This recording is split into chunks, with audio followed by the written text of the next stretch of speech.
আজকে আপনাদের দেখাবো বিকাশের সাথে সোনালী ব্যাংকের লিঙ্ক কীভাবে যুক্ত করবেন। এই কাজটি করলে আপনি যে কোনো সময় আপনি আপনার ব্যাংক থেকে বিকাশে টাকা আনতে পারবেন, অথবা আপনার বিকাশে জমানো টাকা আপনি আপনার ব্যাংকে পাঠাতে পারবেন। বিকাশের সাথে ব্যাংকের লিঙ্ক একবারই কিন্তু যুক্ত করতে হয়, বারবার কিন্তু এটা যুক্ত করার প্রয়োজন হয় না। একবার ব্যাংকের সাথে লিঙ্ক যুক্ত হয়ে গেলে আপনি খুব সহজে অ্যাড মানি করে ব্যাংক থেকে টাকা আনতে পারবেন, অথবা ব্যাংকে যে কোনো সময় আপনার বিকাশের টাকা পাঠাতে পারবেন। তো আমি সোনালী ব্যাংক দিয়ে দেখাচ্ছি যে কীভাবে বিকাশের সাথে সোনালী ব্যাংকের লিঙ্ক যুক্ত করতে হয়। আপনারা চাইলে পরবর্তীতে বিকাশের সাথে অন্য কোনো ব্যাংকের লিঙ্কও যুক্ত করতে পারবেন, নিয়ম একই থাকবে। এই জন্য প্রথমে বিকাশ এই অ্যাপসটির উপরে টাচ করব, তারপর ঠিক এই জায়গায় পিন নাম্বার দেব। আপনি আপনার বিকাশের পিন নাম্বারটি এখানে দিয়ে দেবেন।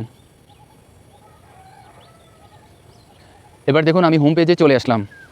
এবার এখান থেকে খুঁজে নেবেন অ্যাড মানি। তো এই যে আমার বাম দিকে অ্যাড মানি দেখা যাচ্ছে। তো আপনি যদি খুঁজে না পান তাহলে এই যে আরও দেখুন, এটার মধ্যে টাচ করবেন। এটার মধ্যে টাচ করলে অ্যাড মানি অপশনটি পেয়ে যাবেন। এবার অ্যাড মানি আমি এটার মধ্যে টাচ করব।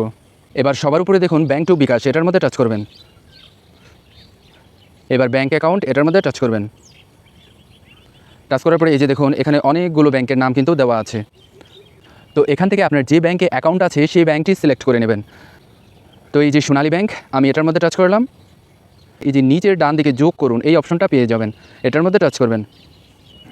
অ্যাকাউন্ট নাম্বার, এটার মধ্যে টাচ করব। টাচ করার পরে এখানে আমি আমার সোনালী ব্যাংকের নাম্বারটি বসিয়ে দিচ্ছি। এবার এই যে নিচে লেখা আছে এগিয়ে যান, এর ডান দিকে একটা তীর চিহ্ন দেওয়া আছে, এটার মধ্যে টাচ করবেন। টাচ করার পরে অ্যাকাউন্ট টাইটেল, এখানে ব্যাংক অ্যাকাউন্ট হোল্ডারের নাম লিখুন, অর্থাৎ ব্যাংক অ্যাকাউন্টে আপনার নামটি যেভাবে দেওয়া আছে আপনি নাম সেইভাবেই এখানে দেবেন। যদি কোনো রকম ব্যাংক অ্যাকাউন্টের সাথে নামটি না মিলে তাহলে কিন্তু হবে না। তো আমি আমার নামটি লিখে দিচ্ছি। এবার এই যে নিচের দিকে আছে এগিয়ে যান, এর ডান দিকে একটা তীর চিহ্ন দেওয়া আছে, এটার মধ্যে টাচ করব।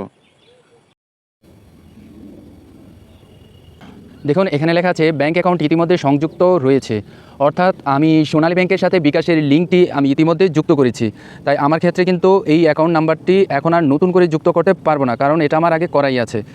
তো সোনালী ব্যাংকের সাথে বিকাশের লিঙ্ক যুক্ত করার 2 থেকে 3 দিনের মধ্যে আপনার কাছে একটি ফোন আসতে পারে, যে তারা হয়তো বলবে আপনাকে যে আপনি বিকাশের সাথে সোনালী ব্যাংকের লিঙ্ক যুক্ত করতে চান কিনা। আপনি শুধু বলবেন যে যুক্ত করতে চাই। তো ফোন আসবে এমন কোনো কথা নেই, 2 থেকে 3 দিন পর এটা অটোমেটিক কাজ হয়ে যেতে পারে। তো আমার ক্ষেত্রে কিন্তু সোনালী ব্যাংক থেকে তারা ফোন দিয়েছিল। তো আপনাকে যদি তারা ফোন নাও করে 2 থেকে 3 দিন পর আপনি অ্যাড মানি করার চেষ্টা করবেন। যদি অ্যাড মানি হয়ে যায় তাহলে বুঝবেন আপনার সোনালী ব্যাংকের সাথে বিকাশের লিঙ্ক যুক্ত হয়ে গেছে। আর যদি অ্যাড মানি না হয় তাহলে আপনি সোনালী ব্যাংক অথবা আপনার অন্য ব্যাংক হয়ে থাকলে তাদের হেল্পলাইনে ফোন করে বলবেন যে আপনি ব্যাংকের সাথে বিকাশের লিঙ্ক যুক্ত করেছেন কিন্তু এখনও কাজ হয়নি। তারা একটা ভালো সমাধান দেবে, অথবা আপনি চাইলে সরাসরি আপনার ব্যাংকের শাখায় চলে যেতে পারেন। আশা করি বুঝতে পেরেছেন। পরবর্তী ভিডিও পাওয়ার জন্য চ্যানেলটি সাবস্ক্রাইব করার অনুরোধ রইল। ধন্যবাদ।